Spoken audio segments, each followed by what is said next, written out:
کوئی بھی ان کے ساتھ ان کے گھروں میں نہ آئے، ان سے ملے نہ، ان کے ساتھ مکمل بائیکاٹ کر دو۔ کعب رضی اللہ تعالیٰ عنہ نے جب یہ سنا وہ پریشان ہو گئے۔ اب کیا ہوتا ہے، وہ جب بازار جاتے ہیں سب آپس میں باتیں کر رہے ہیں، کاروبار کر رہے ہیں، مل رہے ہیں، ان کو کوئی بلا ہی نہیں رہا، ان کی طرف کوئی دیکھ ہی نہیں رہا۔ اللہ اکبر، کیا ان کا دکھ ہوگا، ان کے احساسات کیا ہوں گے۔ وہ پھر گھر میں آ جاتے تھے۔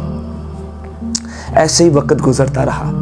اب وہ کہتے ہیں، کعب بن مالک رضی اللہ عنہ کہتے ہیں کہ میں نبی صلی اللہ علیہ وسلم کے پیچھے نماز پڑھتا تھا، اور جب نماز سے فارغ ہوتے تو میں ان کو ملنے جاتا تھا، وہ مجھے سلام کا جواب دے کے اپنا منہ دوسری طرف کر لیتے تھے۔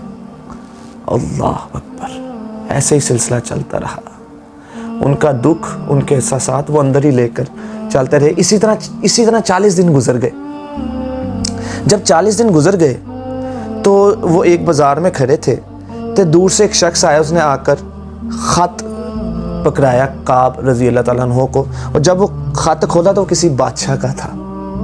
اب بادشاہ کا جب خط انہوں نے پڑھا تو اس پہ انہوں نے لکھا ہوا تھا، کعب ہمیں پتہ ہے کہ تجھے مسلمانوں نے ٹھکرا دیا ہے، وہ تجھ سے ناراض ہو گئے ہیں، اور تیرے نبی بھی تجھ سے ناراض ہو گئے ہیں، تو ہماری سلطنت میں آ جا، تو جو چاہے گا ہم تجھے دیں گے، تجھے جو عہدہ چاہیے ہوگا اگر حکومت کا ہم تجھے وہ بھی دیں گے، تو آ جا۔ اب کعب نے جب وہ خط پڑھا، اللہ اکبر، پاس ہی تندور تھا، وہ وفادار تھا۔ اب اس کو پتہ ہے کہ مسلمان مجھ سے ناراض ہیں، نبی صلی اللہ علیہ وسلم مجھ سے ناراض ہیں، کتنا نازک وقت ہے، لیکن انہوں نے ایسے خط کو تندور میں پھینک دیا جو ان کو نبی سے دور کر رہا تھا۔ انہوں نے اپنی وفا نبھائی۔ وہ تربیت یافتہ تھے نبی صلی اللہ علیہ وسلم کے، کیسے چھوڑ سکتے تھے نبی کو، کتنی بڑی آفر آئی تھی، لیکن انہوں نے ایسے خط کو تندور کے اندر پھینک دیا کہ نہیں، میں ایسا نہیں کر سکتا۔ اب ایک طرف بائیکاٹ ہے، ایک طرف کوئی سلام بھی نہیں کر رہا، کوئی ملنا بھی گوارا نہیں کر رہا، کوئی کاروبار بھی نہیں کر رہا، آنا جانا بند ہو گیا، اوپر سے یہ خط آ گیا، کتنی بڑی آزمائش تھی ان کے اوپر۔ اللہ اکبر، جب 40 دن گزر گئے، جب یہ خط کا واقعہ ہوا، گھر گئے تو پیچھے سے ایک آدمی آ کر کہتا ہے کہ مجھے نبی صلی اللہ علیہ وسلم نے بھیجا ہے۔ کعب رضی اللہ تعالیٰ عنہ کہتے ہیں میں بڑا خوش ہوا کہ نبی صلی اللہ علیہ وسلم نے کوئی پیغام بھیجا ہے۔ انہوں نے کہا، کعب، نبی صلی اللہ علیہ وسلم نے پیغام بھیجا کہ اپنی بیوی سے جا کر کہو کہ اب بیوی بھی تمہیں نہیں بلائے گی، بیوی سے بھی تمہارا بائیکاٹ ہے۔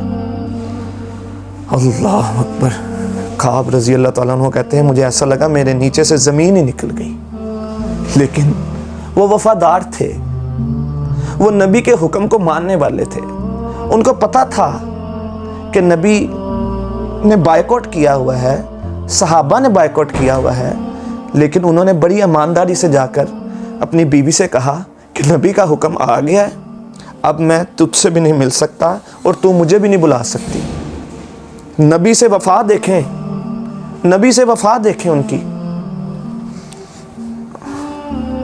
بیوی۔ اب وہ بھی اب آپس میں کتنا رشتہ تھا ان کا، کتنا پیار تھا، لیکن جب نبی کا حکم آ گیا تو بیوی نے بھی ایسا ہی کیا، ان کی طرف دیکھنا ہی چھوڑ دیا، ان کو بلانا ہی چھوڑ دیا۔ پھر کعب رضی اللہ تعالیٰ عنہ نے کہا تو ایسا کر، میرے لیے اس طرح بہت مشکل ہے کہ تو مجھے نہیں بلاتی، میں تجھے نہیں بلا سکتا، نبی کا حکم ہے، تو ایسا کر اپنے ماں کے گھر چلی جا۔ ایسا ہی ہوا، بیوی چلی گئی۔ اب کعب گھر میں اکیلے ہیں، ایک طرف بائیکاٹ ہے، ایک طرف کعب وفا کو نبھا رہے ہیں اور اللہ سے توبہ بھی کر رہے ہیں، معافیاں بھی مانگ رہے ہیں۔ اسی طرح 2 صحابی اور کا بھی ایسے ہی سلسلہ چل رہا تھا۔ ابھی ہمارا موضوع ہے کعب رضی اللہ تعالیٰ عنہ کی توبہ۔ اب 50واں دن آیا، اب وہ اکیلے ہیں، پھر نماز پڑھ کر گھر واپس آئے۔ جب واپس آئے تو ان کا دل بہت گھبرایا، وہ کمرے سے اپنے گھر سے صحن میں آ گئے، لیکن گھر ان کو عجیب سا ہو رہا تھا، دل ان کا تنگ ہو رہا تھا، گھبرا رہا تھا۔ وہ گھر کی چھت پہ چلے گئے، جب دیکھا تو مدینے کا شہر دیکھا تو آنکھوں دکھ کے ساتھ کہتے ہیں کتنا کشادہ ہے یہ شہر، لیکن میرے لیے تنگ ہو گیا، میرے لیے تنگ ہو گیا. اب اللہ تعالیٰ نے یہ نقشہ قرآن میں بھی کھینچا ہے تینوں صحابہ کا کہ زمین ان پہ کشادہ ہونے کے باوجود تنگ ہو گئی. یہ اللہ تعالیٰ نے نقشہ قرآن میں کھینچا ہے.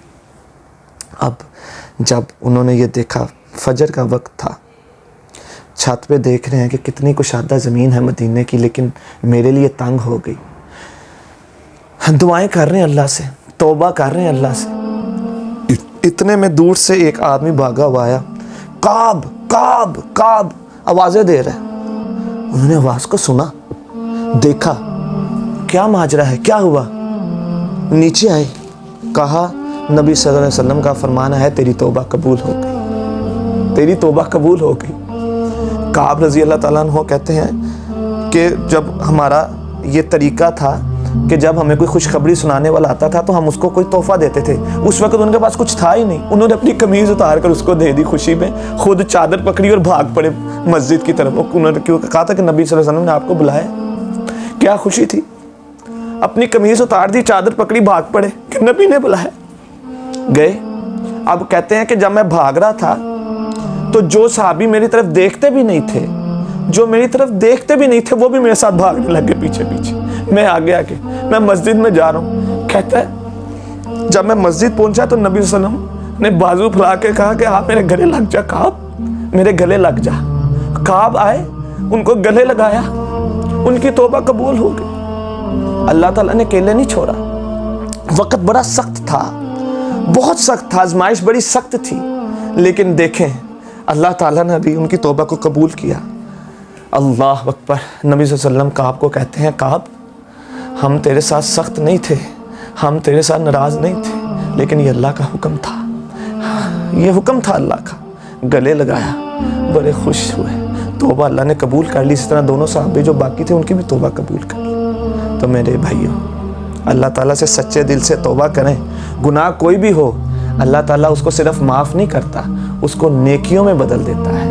آپ دیکھیں کہ ان سے گناہ ہوا, انہوں نے جھوٹ بھی نہیں بولا, اور پھر کیسے وفا کو نبھایا, کیسے کیسے آزمائشیں ان کے پاس آئیں. 50 دنوں میں ساروں نے بوائکاٹ کر دیا, بیوی بھی چلی گئی, مال بھی چلا گیا, سب کچھ چلا گیا, لیکن انہوں نے اللہ کو پکارنا نہیں چھوڑا, توبہ کرنی نہیں چھوڑی, اور پھر دیکھیں ان کی توبہ کو قبول کیا گیا. میرے بھائیو آؤ, آج ہمارے پاس اگر سانس ہے تب تک چانس ہے. آئیں, اس کو یہ نہ سمجھے کہ میں اتنا جی لوں گا, میرے پاس اتنا وقت ہے, میرے پاس اتنا ٹائم ہے. نہیں, آج اگر ہم نے ظہر پڑھی ہے, یہ پتہ ہی نہیں کہ اثر پڑھنی ہے کہ نہیں پڑھنی. جان نماز کو بچائیں, آنسوؤں کو بہائیں, دیکھیں پھر اللہ تعالیٰ آپ کی توبہ کو قبول کرتا ہے یا نہیں کرتا. جو بیان کیا ہے اللہ تعالیٰ اس پر عمل کرنے کی توفیق عطا فرمائے. سبحان ربک رب العزت عما یصفون والسلام علی المرسلین والحمد للہ رب العالمین.